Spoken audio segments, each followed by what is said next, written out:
The Center for Educational Media and the College of Education at Middle Tennessee State University are proud to offer professional development to K-12 educators in Tennessee through our online video library. These videos are aligned with standards set by the Tennessee Department of Education. For more professional development videos, check out our website at www.mtsu.edu/CEM.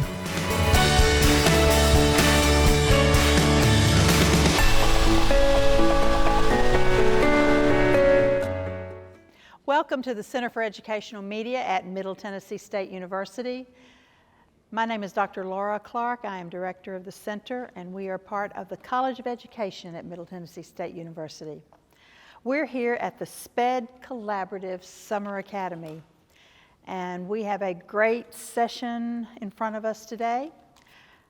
Dr. Casey Brasher is here today to present on functional behavior assessment.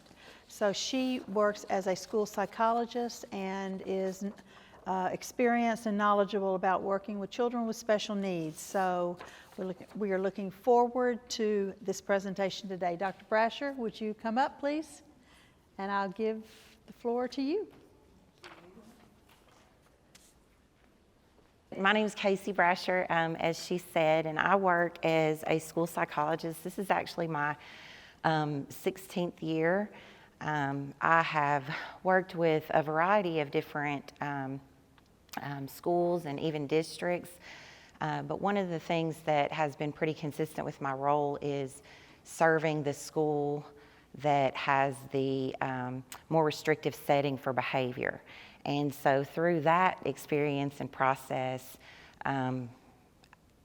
collaboration, which was the theme I think for our session earlier, is really essential when we're dealing with behavior. And one thing that for sure, in addition to reading problems and reading concerns, you'll definitely, as a special educator, whether that's in the classroom or as a school psychologist or administrator or whatever role that we play, behavior has become an increasing part of our daily experience. And so when I first started in my career, I really liked working with the younger kids. Preschool, kindergarten, I loved the little itty bitties. And I used to joke, I'm like, because you don't really have to deal with behavior, they'll do whatever you want. And I mean, over the course of the last several years, that has drastically changed. I'm like, put me in the middle schools, y'all. Like, the pre-K and the younger kid behavior has changed. So I labeled this Intro to FBA, and really come to that experience as a school psychologist, and like I said, as a consultant and a collaborator on these teams, sometimes working with some really challenging behaviors that students are manifesting. Another hat that I wear is I teach here at MTSU. I've been teaching as an adjunct in the elementary and special education department since about 2014, so quite a while. And one of the classes that I taught actually this last semester in the spring was applied behavior analysis for teachers. And so that got me back into some psychology stuff and really got me to thinking. And then as part of this collaborative with Dr. Clark, she sent out a thing saying that there was a lot of interest in learning more about FBAs. So that's kind of the background and where this information it comes to you.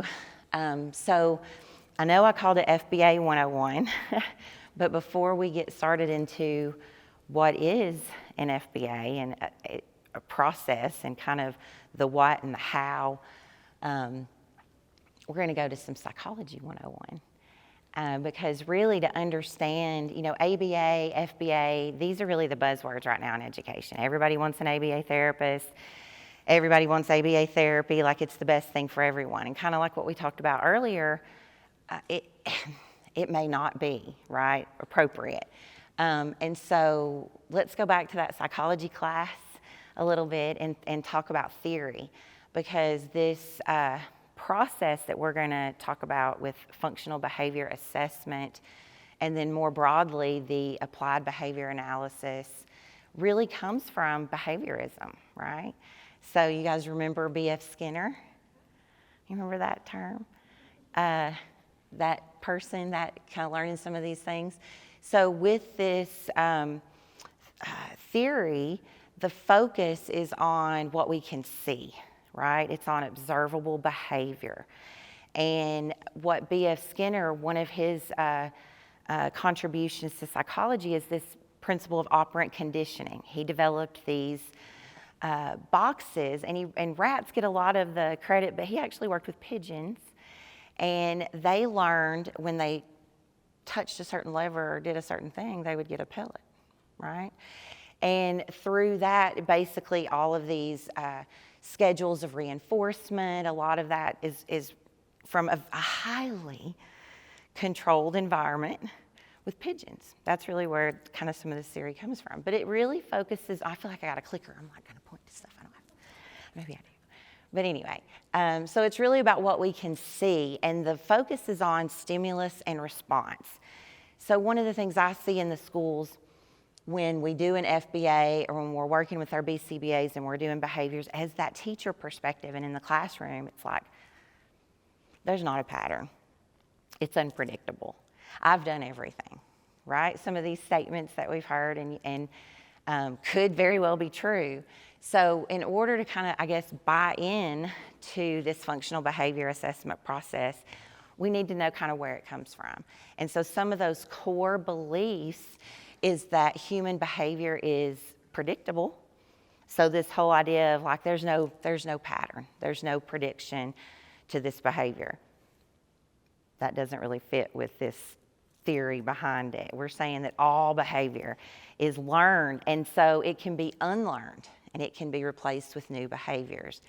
And so if you've worked with FBAs in that FBA process, you've probably heard that term replacement behavior. And so this theory isn't the only theory guiding education. So earlier I said the theme of this morning was really collaboration, I felt like. Where does that fit into the behaviorism theory? Right? So think about even the example with our session. Everyone kind of talked about building that relationship as a way to elicit behavior change and to get buy-in.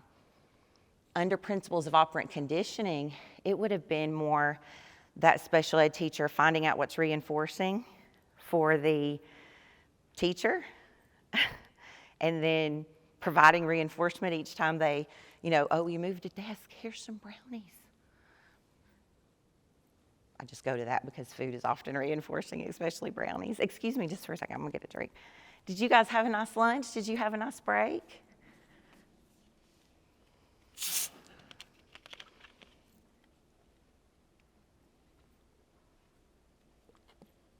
Okay. So under this theory, there would have been a completely different approach. And I'm not saying relationship building, rapport building isn't important. Obviously it is.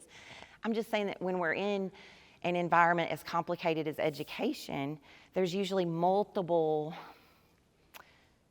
theories, multiple things at play. And you probably don't sit at your desk or sit, wherever you're sitting this summer before we go back. This is actually my nap time. I was telling Dr. Clark, I was like, one of the hardest parts for me about going back after the summer off is like transitioning to staying awake the whole day.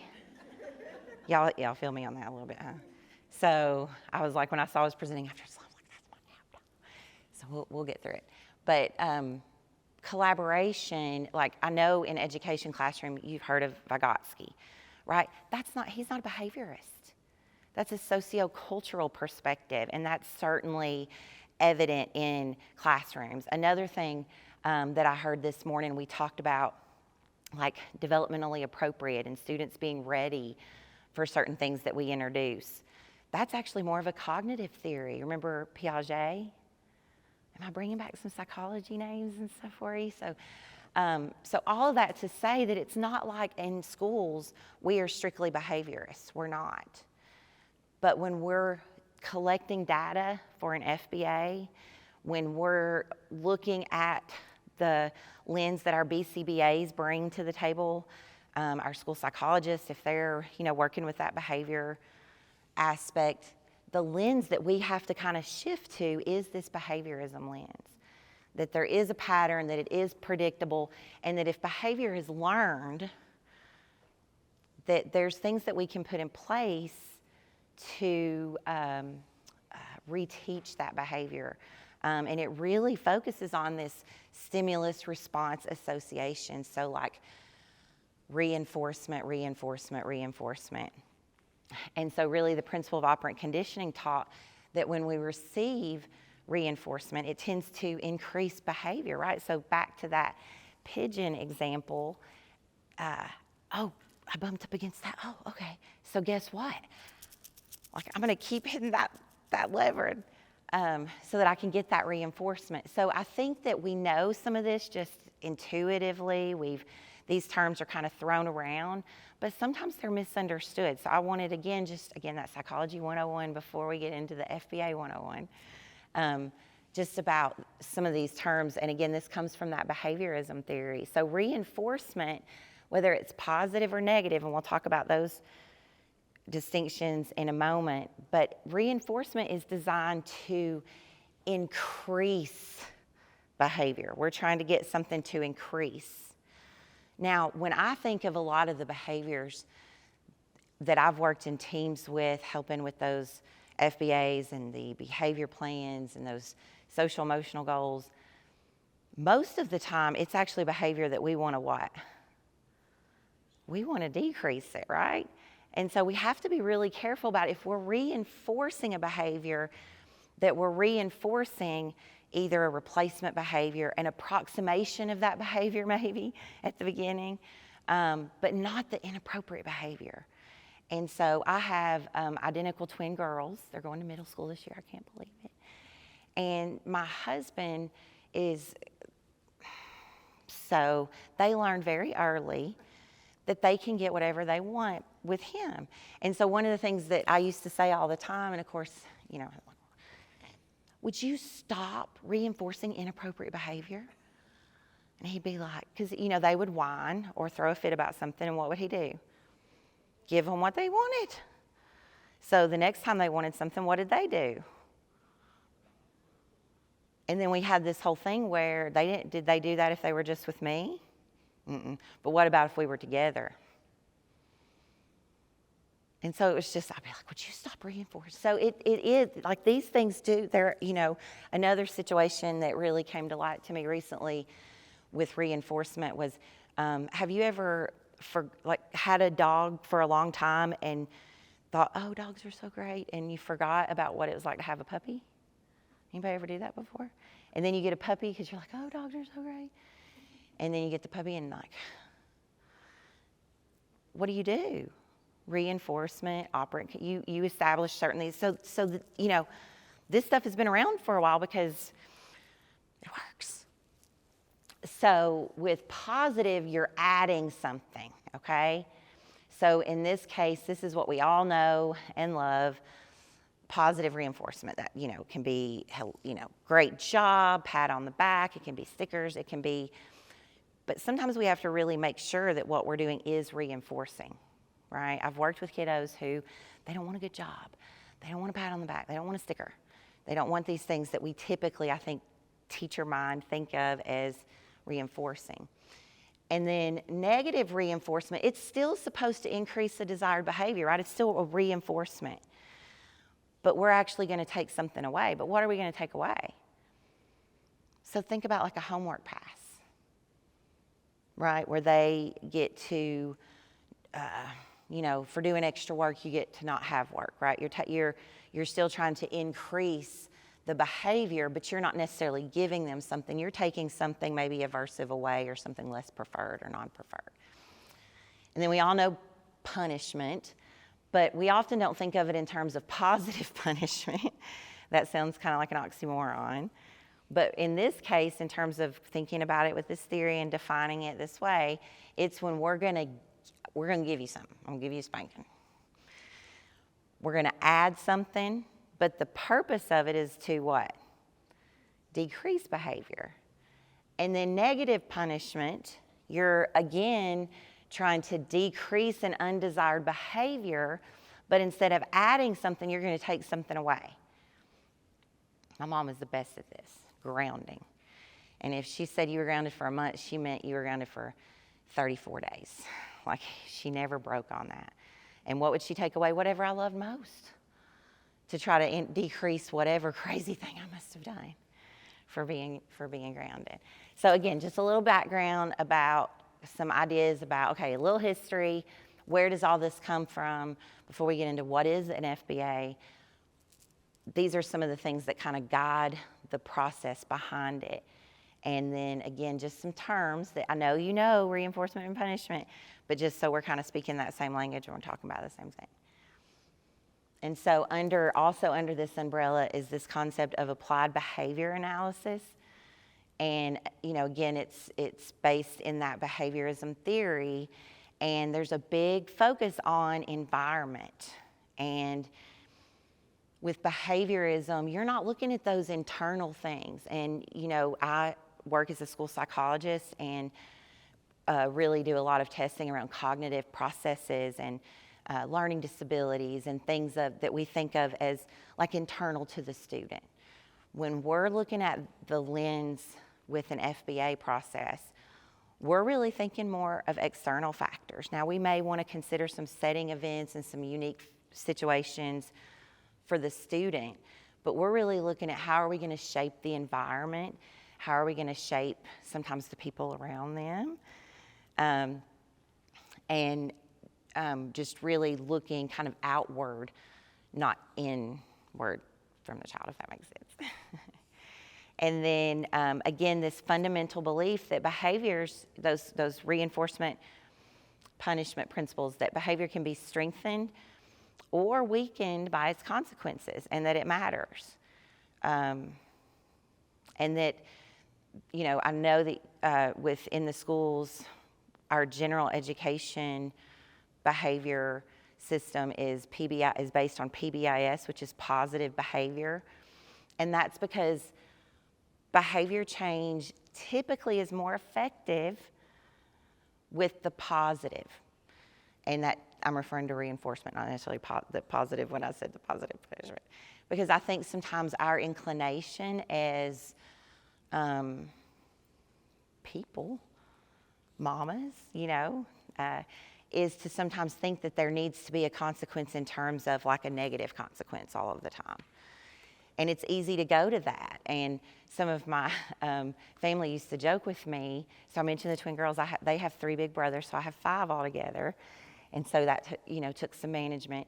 And so my friends would joke, when we were like talking about different behavior things, like, yeah, you should ask her, do you want her professional opinion or do you want her mama opinion?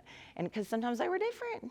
I mean, sometimes I handled things, in situations where maybe it wasn't the best practice, and we'll kind of get to that. Sometimes you have to forgive yourself because you sometimes it's easier to give them that sucker in the line because I don't want to deal with the screaming right now, right?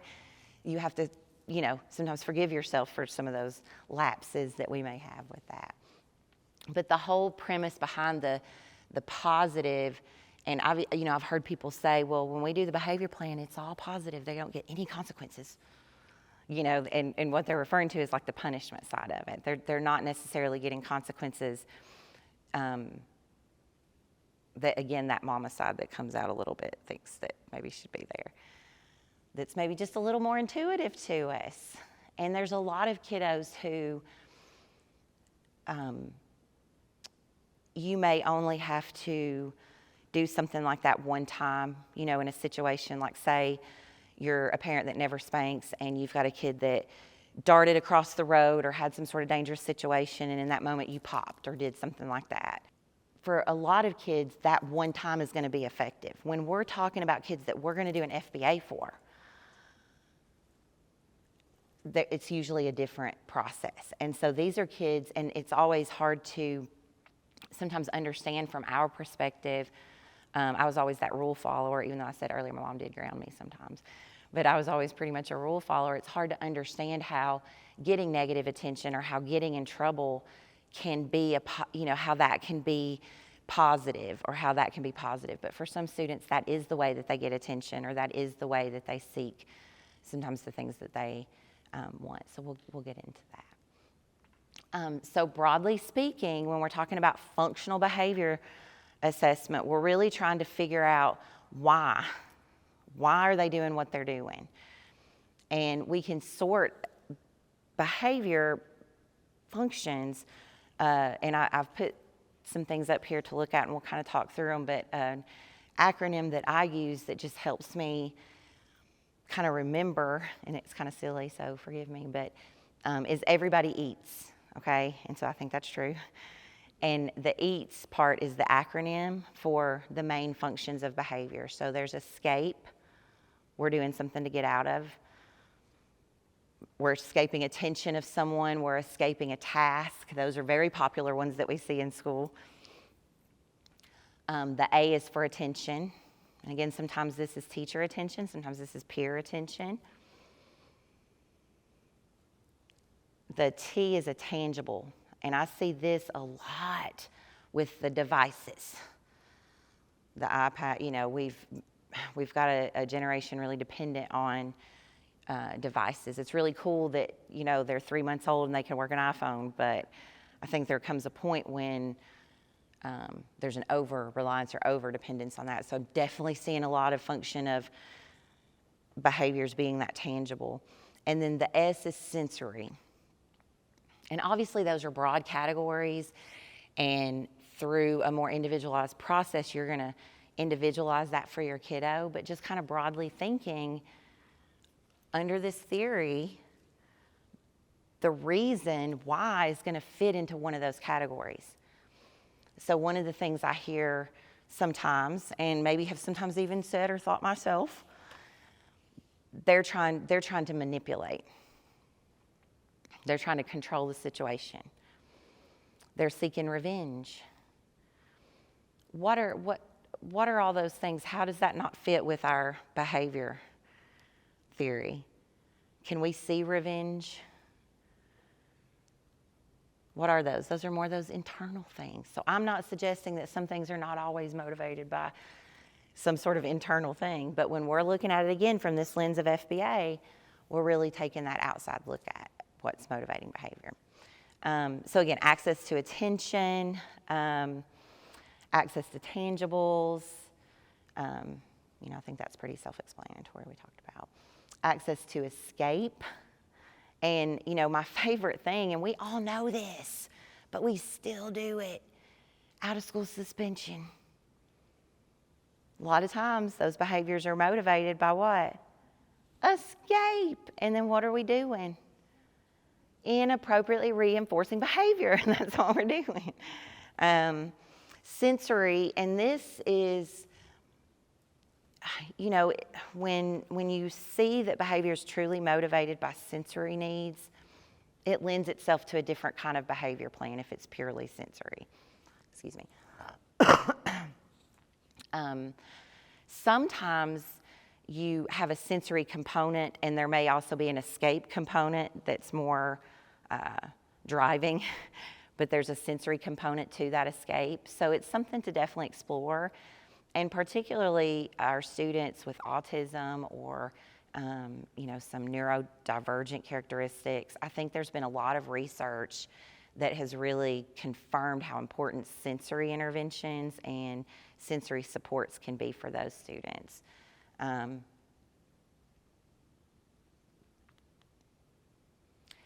Okay, so before we get into what is it, we're getting there, I promise. Who needs an FBA? Like, why do we need to do an FBA? And so I kind of have a two-part answer to that. From a special education perspective, we are required to really look at an FBA when we've got a student whose behavior is at that level that we're looking at more restrictive placements. And we've got a kiddo that maybe's had a manifestation, or I kind of joked about the out-of-school suspensions. If they've had a pattern of out-of-school suspensions where it looks like we're not providing them their appropriate education services. In this situation, these are students who already have an IEP. They probably already have social emotional goals, likely already have a behavior plan. Maybe it hasn't been revisited.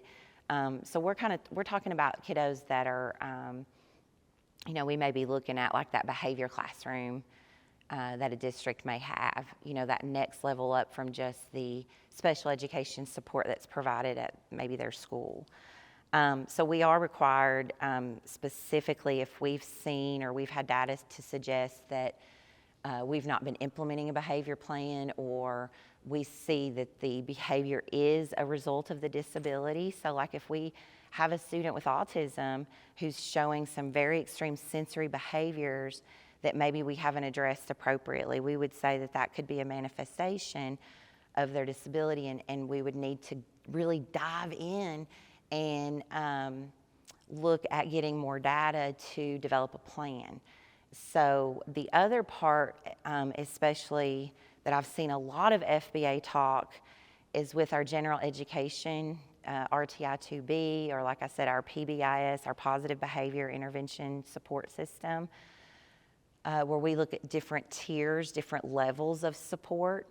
And so I know in a district that I've worked in, we did a lot of FBAs for general education students in this process. They were at that tier 3 level, and they just really had challenging behaviors. They weren't necessarily students that we were looking at for a special education referral. So they would pull in the BCBAs and we would do an FBA even though they were a general education student. It's the same process, but like I said, there are situations and times when it is required by special education law to do an FBA for a student with an IEP. And then this part down here at the bottom, I didn't mean to skip over that. I mentioned a student with autism, for example. Every student with autism is not going to need an FBA.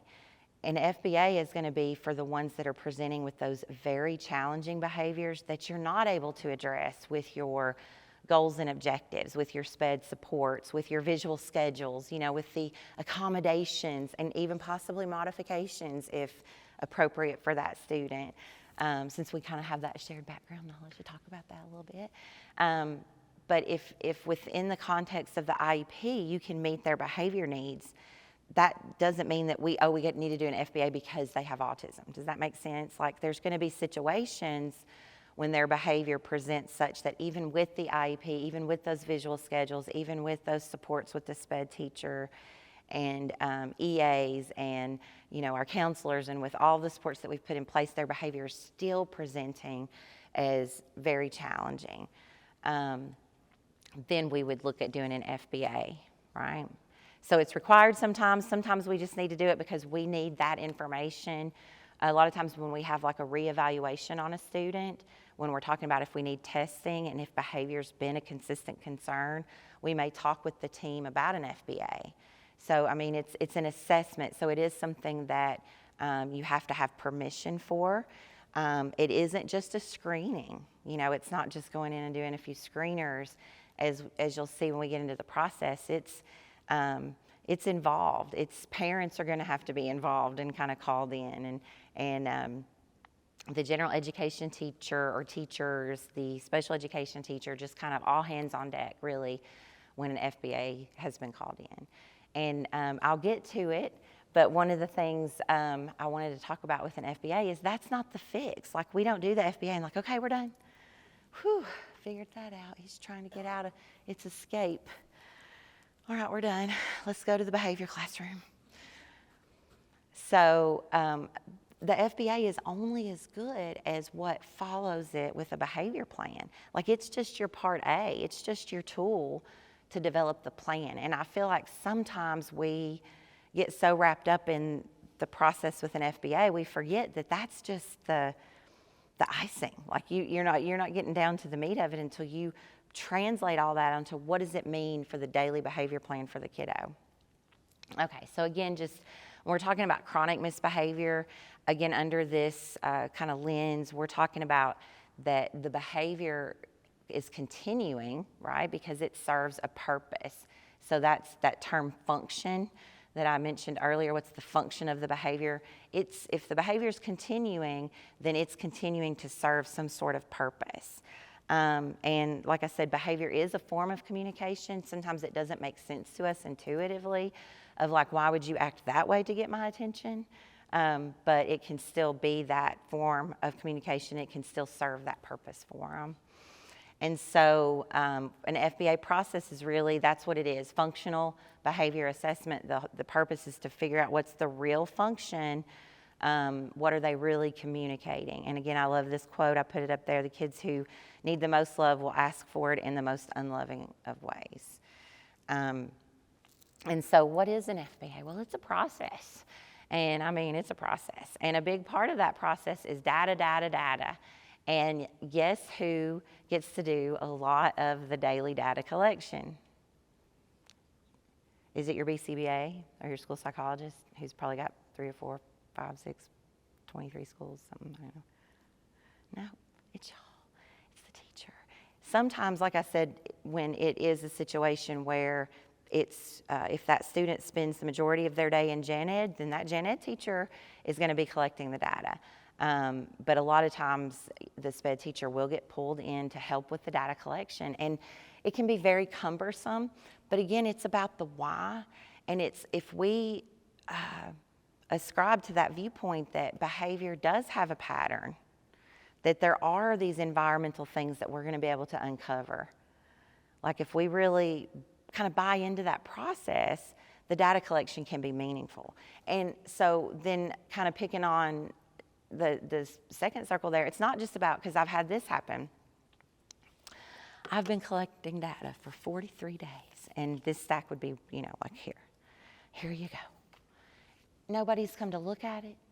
Nobody's come to analyze the data regularly. And this teacher's been doing a diligent job taking a stack of data. And then when you give a person a stack of data like that, what do you think they're going to focus on? What, last couple of days, maybe? I mean, because it's overwhelming to them too.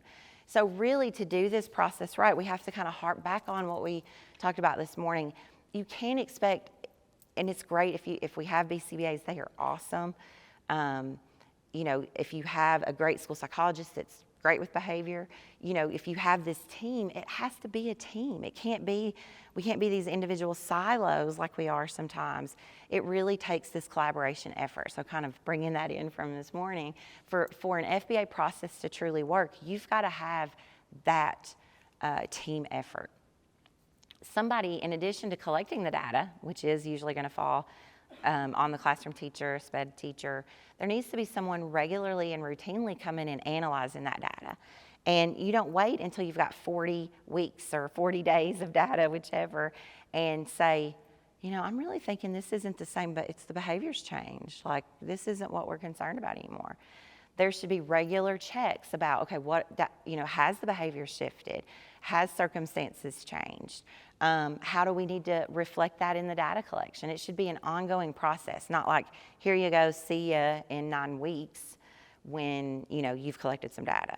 Okay, so best practice is like you're working together as a team throughout all these parts. So it's through this data collection process, it's through analyzing the data, it's through a lot of collaboration and communication that we can try to identify the function of the behavior and try to narrow it down to, one function. When we're doing FBAs, we usually only focus on 1, maybe 2 target behaviors. So we're not trying to fix everything. We're going to focus on what's most disruptive. I've literally had a conversation with a teacher. I'm like, look, what is most annoying to you? Like, if we could change one thing that's like most annoying to you, what could that be? Because for real, like, what's going to help you in that situation and the kid in that situation? So it's not a magic wand. It's not like somebody's going to come in and see a graph that you've made and just like, la. It's hard work to put all this together and try to come up with a function. But then that, like I said, that's just step 1. Once you've identified the function, and you are so proud, like really, as a team, when you've come together and you've like, I have figured it out. This is what it is. You still got to do something about it, right? So what needs to follow an FBA is, again, collaboration, consultation, support to develop a plan that's function-based, that's going to be, evidence-based interventions that's going to be targeted to what we know from our process is the function. So what is the data? What is the data? I like how the first presenter from the state stressed, don't discount qualitative data. And I'm a school psychologist, so I like the data points. I like numbers a whole lot, don't we? I heard you say you're a school psychologist. But really, when we're talking about FBA, it's a lot of qualitative stuff. We have to talk to parents. They know kiddos best. They have a lot of good information. Sometimes you just got to pull it out of them. Some of these structured interviews take some time. We've got to interview the teacher and teachers sometimes, because when we get to that middle and high school level, sometimes we have behaviors in specific classes. Sometimes we have behaviors across the board. Even at the elementary level, sometimes it can be specified. So, it's just the schedule of that, like getting together, let's do an interview. And then a lot of times once you start, the reason I put interview under indirect and direct is because once you start observing, which is a big part of the data collection process as well, sometimes you have to go back and kind of re-interview, right? So the interviews kind of go on throughout the process. It should be, if I'm doing an FBA on a student in your classroom, like we're going to be best buddies, like over the next several weeks. Because, there should be a lot of that collaboration and communication about it. So that's why interviews is kind of in multiple places, because as we discover more, we may come back and even get parents back on, even maybe just on the phone or coming back in and talking about some things after we've started observing. Now, experimental analysis, that's, I don't see a lot of that done in the schools, but again, this comes from that behaviorism standpoint. So this can, we can set up certain interventions and then take them away. Usually if we find something that works in the school, we don't want to take it away. We want it to keep working. But what we do rely on sometimes is things that are not working. We keep on doing those for a long time. So this is like just setting up controlled conditions, which comes from that behaviorism standpoint. But I don't see a lot of that done in schools. Although I did work with a school psychologist who, when she would go into like observe behavior, sometimes there's that observer effect where, okay, the psychologist is here to observe the behavior and the kid has a halo around their head and they don't do anything. I was like, that kid?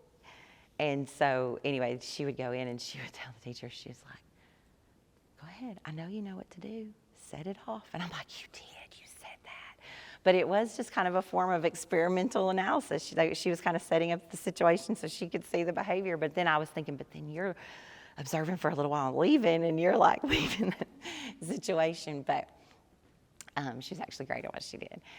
Indirect assessments are, those interviews. I really liked using rating scales. There's a specific one that the state provides for free, and you can also Google it, but it's the motivation assessment scale, and it would be something the teacher and parent could fill out, and it kind of gives you like a rating of which function stands out the most based on their responses. That's the one that's on the state website, and some of the forms I'll show you come from the behavior resources from the Tennessee Department of Education, so that we can talk about how to access that. But again, Google is your friend. I know that some of those things just come up from Googling it.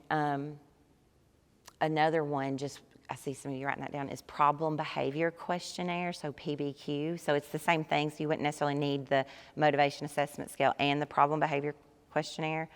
But again, I like assessments. I'm a psychologist, so I like to have those quantitative things to support the qualitative information as well.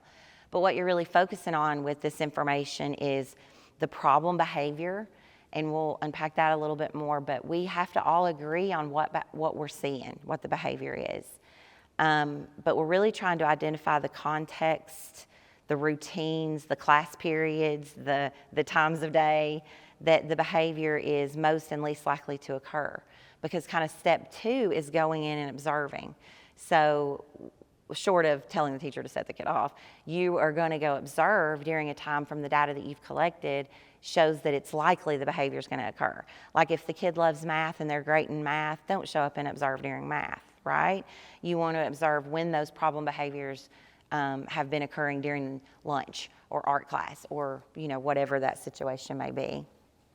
And then from the interviews and from your indirect information, you want to start kind of investigating a little bit about function and consequences and like what are people's reactions. And a couple of things that's really stood out to me in this process, I can tell very quickly when teachers are just at their limit and they're just, it's like, I've done everything, I just need this kid out of my class. Like, that's kind of where I'm coming in sometimes and doing these interviews. So it does take a little bit of stepping back and offering them some support and being somebody that they can listen to, because maybe it has been really hard, right? So the FACTS is the functional assessment checklist for teachers and staff. And again, this is one that is on the State Department website. If you go to TDOE, there's a section for behavior resources.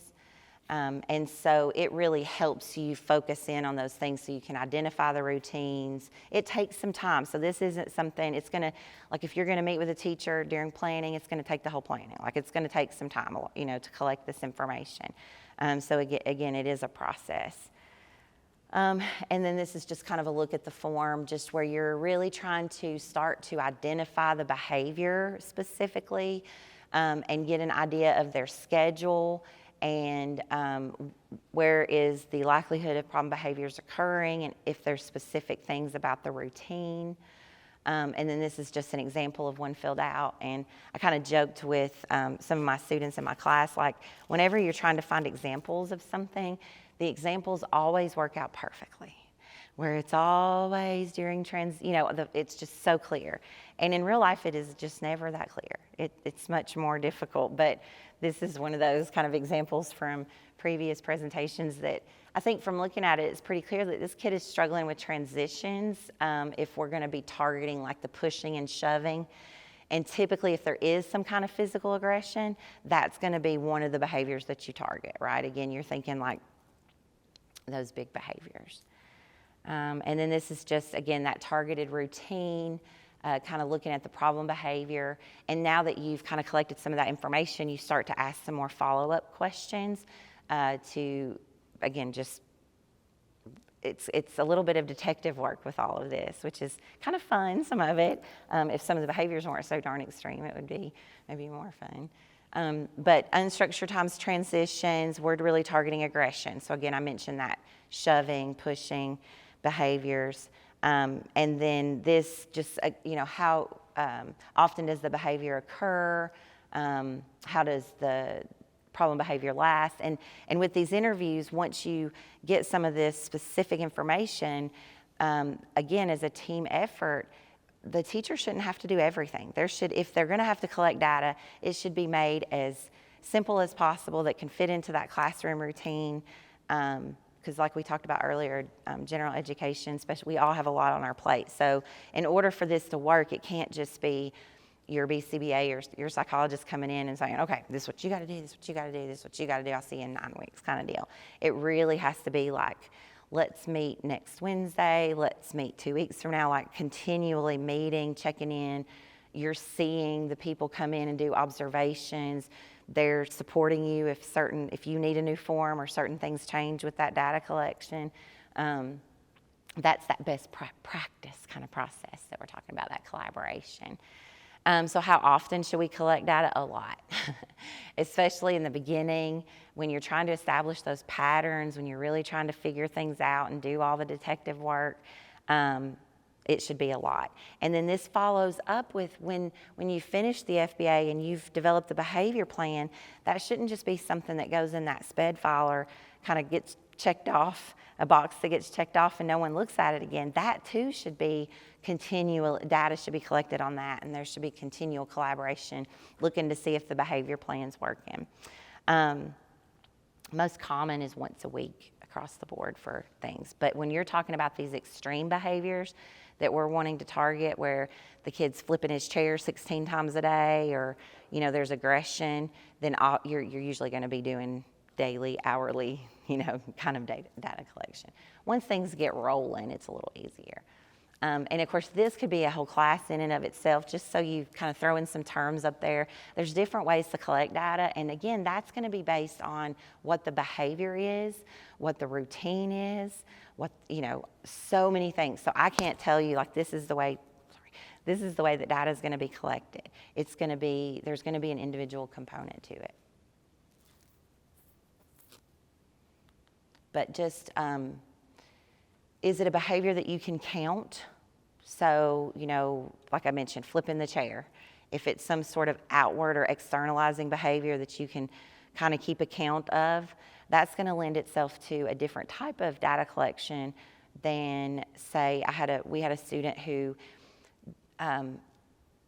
would have screaming fits, and it would only happen maybe 2 or 3 times a week.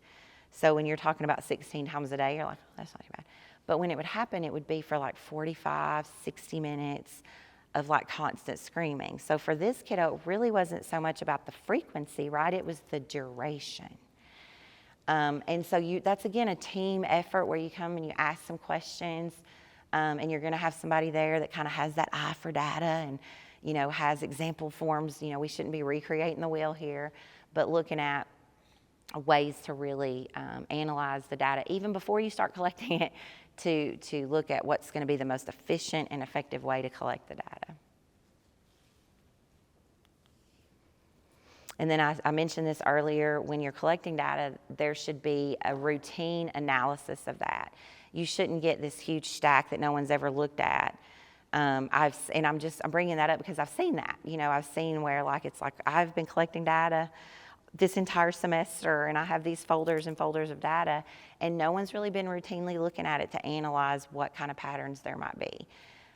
So making sure that that's occurring, if not daily, because again, sometimes you have people who are not necessarily at your school daily, at least checking in and doing check-ins weekly during this process. You want to make sure that the target behavior hasn't shifted or adjusted.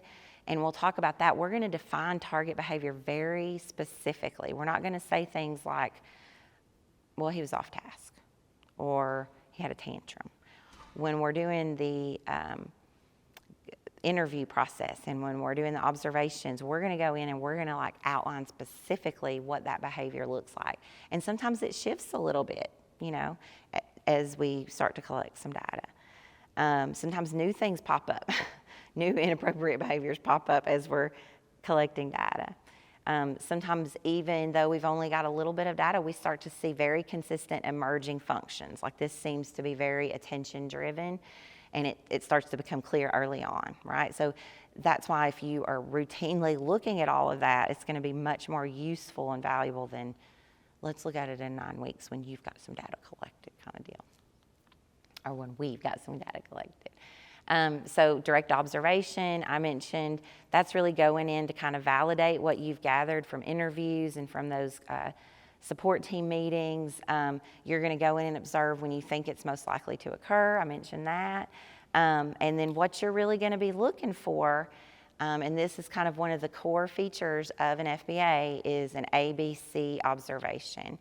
And what you're really focusing on is, obviously, what the behavior is. You've defined that at this point. You've collected information, and you're going in as kind of a third-party independent observer, looking at what is occurring right before the behavior and after the behavior. And sometimes a fresh set of eyes can really show new things when you're the person teaching the class, or when you're the person responsible for the student. Sometimes, have you ever heard the saying, get too close to a problem sometimes? And so that definitely happens when frustrations run high.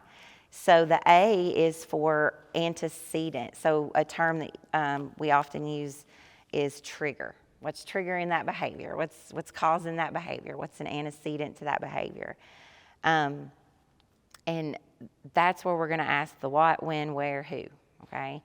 And so it's a lot of things have to be considered. So when we're thinking about antecedents, what's happening in the room, what's the expectation at the time, what content is being taught, what independence level is expected, what is the level of structure. You can certainly go in and, I know we mentioned, or the teachers mentioned earlier, like, hey, this is my classroom, this is my space. But again, going in, sometimes you can get us feel pretty quick about, like, okay, how structured, how organized are we with the things in the classroom? What time of day is it? Like, again, this is my nap time. What are the other students doing? What are the expectations for the other students? What are the adults doing? What's the lighting level? What's the sound level? What scents are there? I worked with a student doing the FBA process, and at the time I was pretty much fresh out of school, and when I was taught in school was you like draw a picture and do this environmental arrangement to really look at all of these environmental things. And so I'm like diligently doing this, and I was getting annoyed by the air conditioner in the classroom. It was so loud when it would kick on. It may have been heater, I don't know. It was one. It was an older school, and when it would kick on, it was so loud. The teacher had a soft-spoken voice, and it was hard to hear her, and it was annoying me as like a grown person in there. And I noticed, the kiddo I'm observing, guess what? He's sitting like very close to this very loud air conditioner. So of course that's a great example of like we made some changes in there, and it helps some things. So again, thinking about the environment. And that's just all the what questions. So when do you see the target behavior? And this is, again, just thinking about the A, the antecedent. When do you see the desired behavior? And this is like something to really think about. Sometimes we become problem behavior admirers. Like we spend our whole support team meeting or our whole meeting just kind of talking about these outrageous and outlandish behaviors. And there's time for that. Like I said, you've got to give people some time to vent and express themselves, but what are they doing right? Like when are they, when, say, our example earlier with transitions, when that kiddo was in those instructional classes, what were the desired behaviors we're seeing? And that's important because remember under this model, if we've got a problem behavior, what are we gonna have to do? We're gonna have to teach appropriate behavior. We're gonna have to teach a replacement behavior that serves the same function, right? That hopefully we can identify. So again, back to the when in the day, morning, midday, afternoon. I heard someone mention, I'm an afternoon person, I'm a morning person. Kids are like that too. If you've got a kid that's chronically late, I know we had a student that, they had talked to the parents and, they were just struggling with transportation, just different things, and couldn't get them to school on time, and their intervention was like the first block of the day, and this kid really needed the intervention. And, just things like that, like just truly analyzing it. So we were able to kind of call together a meeting and talk with everybody, and we all agreed, and the kid was able to ride a bus. So they're not late anymore, let's see, where does it occur? Where did the student just come from? Like if it's a transition time, where were they transitioning from? Or where are they transitioning to? Where are the adults? Where are the peers? Where in the classroom do they sit? Where in the school is the classroom? Where is the instruction? General ed, small group? Who is in the room? Who approaches the student? Who is closest? Who is farthest away? Who else should be involved or considered or interviewed? Who are we missing? What are we missing? So I have these, it's just antecedent guiding questions, and just showing you how just this little kind of part can really be exhaustive, trying to figure out what is triggering the problem behavior. And then again, with the behavior, we need to know specifically what it looks like, how often it occurs, because at this point we've done these interviews, we've collected some data, right? We're not just going to necessarily jump in with an ABC observation. Now you may go in and do a general observation in the beginning, but it's going to be hard to really collect all the data you need just from kind of popping in. What are the consequences? And what's really important here is not just what consequence the teacher's providing, but what are the peers doing? Because sometimes peers are providing a consequence that maybe as the classroom teacher they don't necessarily pick up on or notice, that again as an observer might be more evident. There's a lot of forms for ABC observations and a lot of examples. Again, this is just from the State Department information really analyzing the antecedents, which we'll kind of use synonymously with triggers, and then setting events, which we'll talk about in a little bit, can be a little bit different. So again, just some guiding questions, looking at what kind of consequences you're seeing, like what are they getting? Again, kind of thinking about those emerging functions. And then again, just when you've started to collect and look at all of that data, following up with some more questions once you've identified some specific features of the consequence. So kind of in the example earlier with the transitions, we were seeing that the kids seemed to be getting some peer attention. And then the question, kind of the follow-up questions, peers are sometimes laughing, but sometimes they kind of get annoyed too, with the behavior. So we've definitely seen some of that.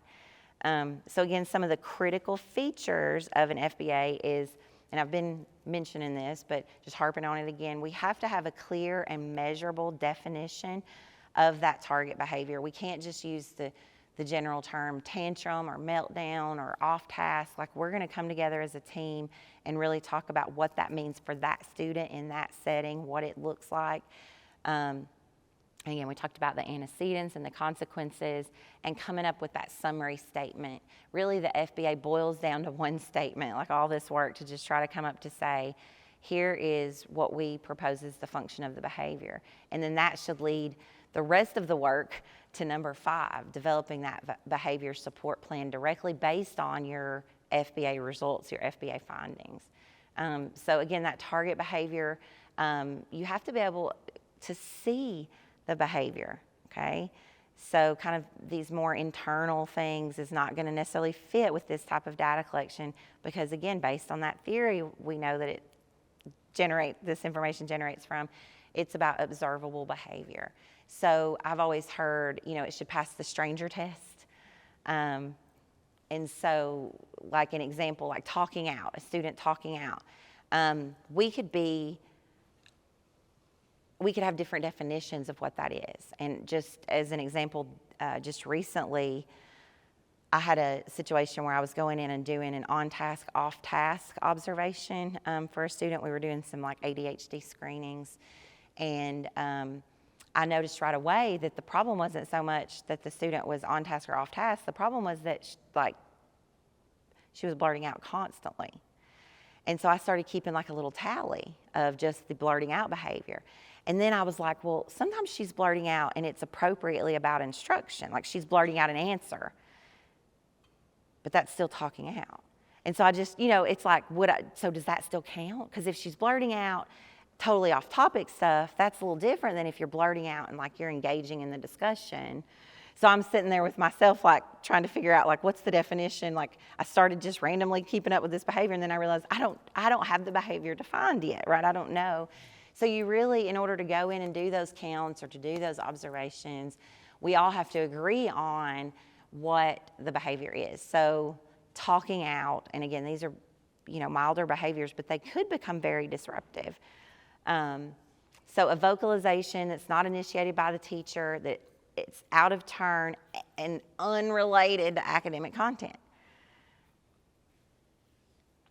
And then off task, what does that mean? Because I tell you, that one's a hard one. I mentioned I was there to do an on-task, off-task observation. And sometimes it's very clear someone's off task. But sometimes it looks like they're off task, but then they like answer a question correctly and like they know what they're talking about. You know what I mean? And then sometimes it looks like you're on task and they're not paying any attention. So it's one of those things like, okay, let's break it down. What does it mean? Eyes oriented away from teacher/instructional materials, using materials inappropriately, and or fails to comply with teacher requests within 5 seconds of the request. So we can agree or disagree about how that fits, but the point is that's a team that came together and we all agreed. So when we're collecting all this data, we know we're talking about these things. And if something, that's why I said you can't just collect data forever, you're going to have a question that comes, you're like, well, guess what he did today? I didn't know if that counted as, and that's where you need to come together and have those discussions and have those regular check-ins with your people, and collaboration.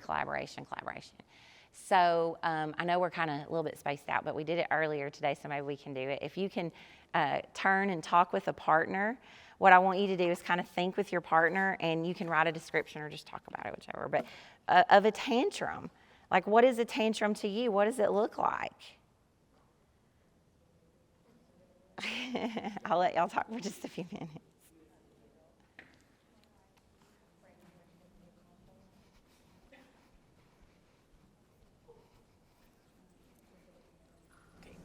Here we go, A tantrum, yes.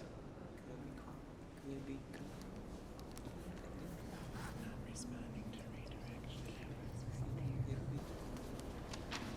Not complying with directives.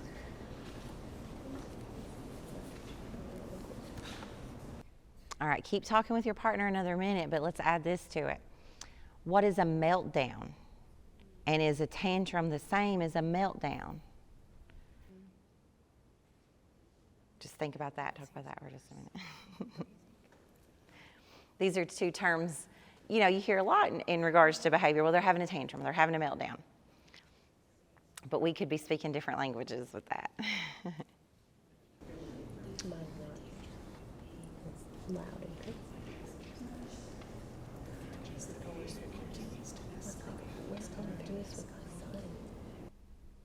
All right, is anybody willing to share out? Do you have a definition of a tantrum? Of course. Well, For tantrum, depending on the age. very good point. How old is the person having a tantrum? Well, you can kind of add that in, but I totally agree. So here, just again, a personal story. My sister-in-law, I'm babysitting my niece, and she's like, she's really, she was 2.5. She's like, she's really been having these tantrums. Like, it's been hard to manage. And I was just like, really? I was like, oh my goodness, terrible twos, just kind of. And then I got her for the weekend, and she did the cutest thing I've ever seen. And it was what she was calling a tantrum. And it was just like, she went, and then she like fell out on the floor, quiet. I was like, okay. But it was just an example of like, she was like, it's the worst tantrum, and I was just like, it's cute. But that's an aunt versus a mama probably thing too. But yes, I would think for a 2-year-old, you would have different expectations for different ages. So, my daughter having a tantrum, she's 7, would be running up the stairs, going to her room, slamming the door twice, saying, I don't like you, I'm never coming back downstairs. I like that the one slam wasn't enough. We had to open it and slam it again. You're the worst mom in the world. Oh, I've heard that a few times too. Yes. So, Yeah, it happens. that would classify, I think, as a tantrum. Now, what about meltdown? Do you have a different opinion about a meltdown? Like, because some people I have found, use those terms kind of interchangeably. Like a tantrum means a meltdown, but some people have very different opinions that those two things mean different things. So just kind of where do you stand on that continuum? So meltdown I see more for neurotypical children. They cannot control what it is they are trying to say or feel or express. Therefore, I think it's different. So they're wanting to get across what it is that they're feeling or want to say, but they're not able to do it. So I feel like they would be able to do that with either a chart or like I know in our school we use charts on our desks for a lot of the children, like an I see, I feel chart. And they're able to point to what it is that they're going through. So if they're having a meltdown, per se, they can point and say, this is how I'm feeling, this made me mad, and so on. Does anybody on the other side of that feel like tantrum and meltdown could be the same thing? Does anybody else want to share it all there?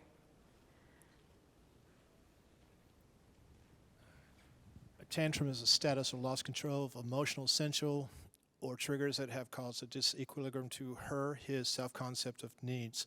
Meltdown, a behavior that occurs as a result of tantrums. However, self-intervention or a turn-off negative behavior switch has not occurred.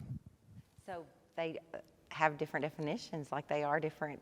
I guess they are different things. I don't know. Anybody else have one? Do you not think of a meltdown as like melting down, kind of like? I'd like to add something from a non-teacher perspective. Tantrum strikes me as controlled, intentional behavior, where a meltdown strikes me as loss of control, out of control behavior.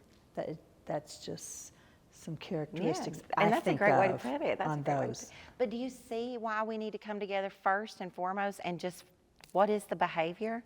Because if, oh, he's having tantrums all day in class, like I may be thinking of this cute little thing that my niece did, So lots of collaboration at every step, like just agreeing on what the behavior is and what we're going to target. What does it look like? What's going to count as a behavior and what's not? That example about, well, they're blurting out, but it's instructionally relevant. Is that a behavior?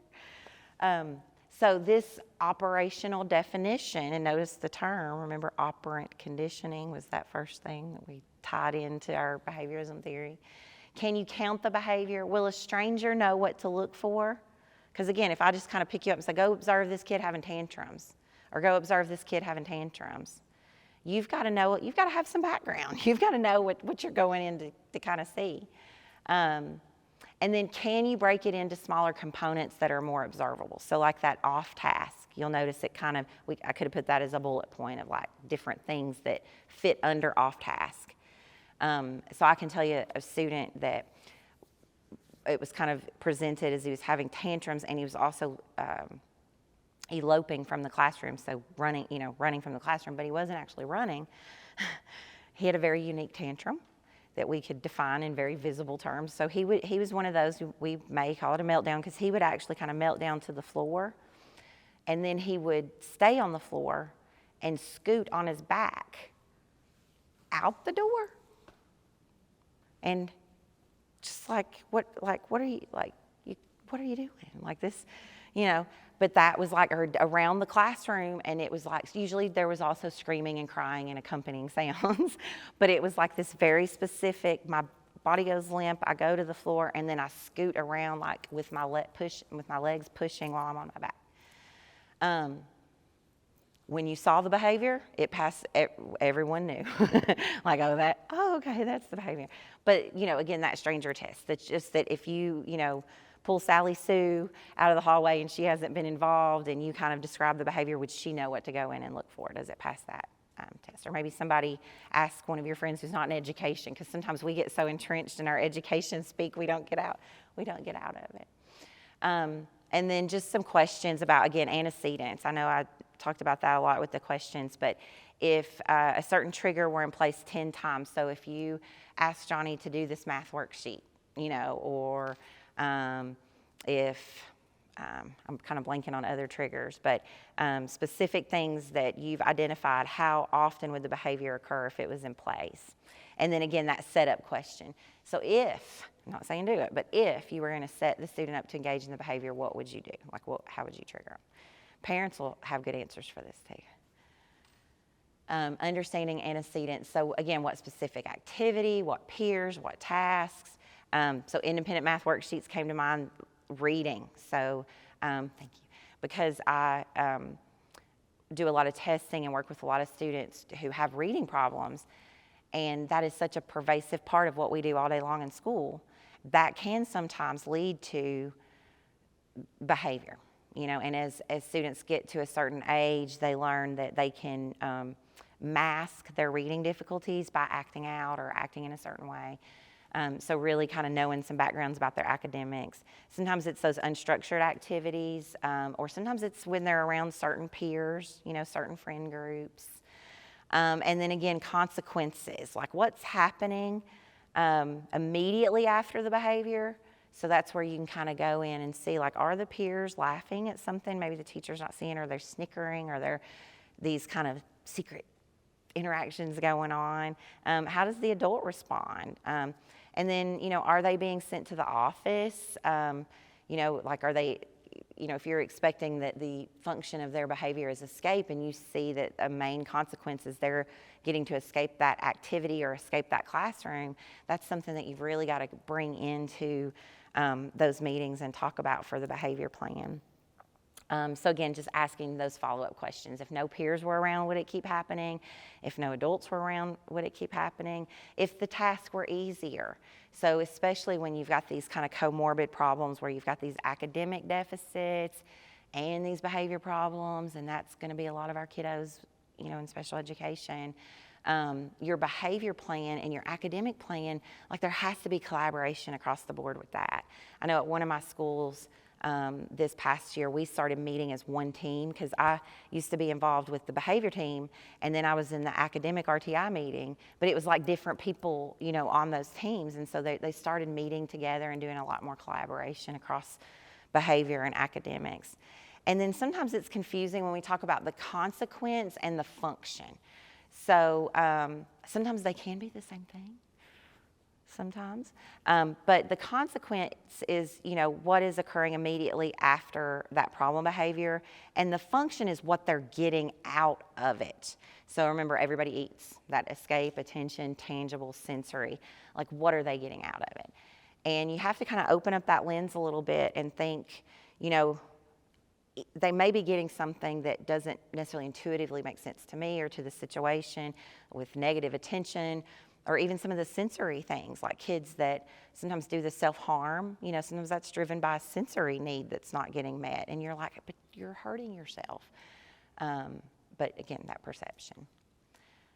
All right, so function, we talked about that. So I heard when you guys were talking about a tantrum, even in that definition, we're pulling in emotional stuff, and we're pulling in the cognitive stuff. And I think cognitive behavioral, kind of combining those, there's a lot of, that's a theory in and of itself, where we kind of take some parts of behaviorism and cognitive and kind of put them together. If you've heard of CBT, cognitive behavioral therapy, is kind of a popular type of therapy. But when we're talking strict behaviorists, right, we're not going to define a tantrum or a meltdown in terms of like our emotions, really. We're going to think of it in terms of like those observable behaviors. So when we're thinking about function and antecedent and consequences, we're going to, again, think about it in terms of those things that we can see, and not necessarily the fear, the control, the manipulation, the intimidation, which can, there can be a place for that. So consequence and function, a little bit about how that differentiates, but an antecedent and a setting event can also be different things. So an antecedent is that thing that comes, activity, task, situation, that comes right before the problem behavior. The setting event is, and there may not always be a setting event that's relevant, but it's kind of unique to the individual. And another acronym that I have for this is HALT, which is hungry, angry, lonely, tired, right? So if there's some situation where, there's a specific setting related to one of those things, then that's something that can be addressed as well. But there's not always a setting event. There's always going to be an antecedent, a behavior, and a consequence. And then these are just some examples of, remember, we do all this just to get to the summary. In this situation, there is a setting event when the kiddo's hungry, he skips breakfast. The trigger, he's asked to complete an academic task. The problem behavior that we've identified is laying on the floor and kicking. One may say that could be a tantrum. And then a maintaining consequence is getting him out of the work. Like if you lay down on the floor and start kicking, it's hard to do a worksheet or whatever. So, and then the data that we looked at, just another one, this one, the setting event, if there's been a conflict with peers, the trigger seems to be transitions, and then when peers are present. And the behavior is that aggression, which they define as hitting, pushing, running into others. And what does he get out of it? Well, peer attention. And then this is just looking at, a lot of times we as the adult in the situation have to reflect upon how our behavior maybe needs to change, or how our behavior can be contributing to some of the problem behaviors, and that's hard. That's hard. And then I just wanted to harp on, I'm running out of time, guys. I wanted to leave you guys a little bit for questions, but just again, the FBA is not the end all. That's not where it stops. Okay, we've done the FBA, and by the time you've done the FBA and you've determined the function, like, you really do feel like mic drop, kind of deal. You've done a lot of work, but it's really only as useful as you use it to develop that plan. So your behavior plan should match the function. It's got to make all that work count for something. So how do you do that? Well, you got to look at your ABCs again. And with the antecedent, you want to make that problem behavior irrelevant or inefficient or ineffective. And there's a lot more. This is, a whole course on behavior stuff. I gave some example replacement behaviors, just things that we want to change. How can we replace that behavior with something that's going to serve the same function? And then we set up our reinforcement to reinforce the replacement behavior that we've taught, the desired behavior that we want them to have. And so I think that kind of just says the same thing. But it's taking all the things that you've looked at with your data on your FBA and making that part of the behavior plan. If there's something with the setting, if that kid skips breakfast, what are you going to do first thing when he gets there in the morning? Feed him, right? We're neutralizing a setting event. Antecedent strategy. This kiddo during transitions, when peers are present, we need to increase adult supervision during those transitions for him. We want to think of it that same mindset of least restrictive if we can. But, for the behavior, a lot of times we're going to have to teach replacement behaviors. We're going to have to teach social skills. We're going to have to teach them how to ask for help, how to request help, how to request to leave the setting, request a break. And then we've got to be careful. It's a process. It's not a magic wand. Sometimes I feel like we've done the FBA, we've written the behavior plan, and then we wipe our hands. That is, again, just the beginning. We've got to implement it now. Then we've got to make changes to it. It's a work in progress, and it's going to take some time. And if first you don't succeed, keep on trying, and then allow yourself some grace, because sometimes we mess up. Sometimes we reinforce incorrect behavior. It is sometimes easier to get attention for doing something wrong than something right. Sometimes that behavior evokes emotional response in us as humans, as people. We get frustrated, we get upset, we get hurt. So we are human, we make mistakes, we get tired. So just, keeping that in mind as well. What they say, every day is a new day for kids, every day is a new day for us too. So I think that's it. I know that was a lot in one, but I gave y'all a whole course, a whole 12-week course in 1 hour and 15 minutes. So hope that was good. I don't know, I may have not left time for questions, so we'll see that. Y'all, we had a mini course today from Dr. Brasher, so thank you so much for being here. Thank you for having me. Thank you, guys.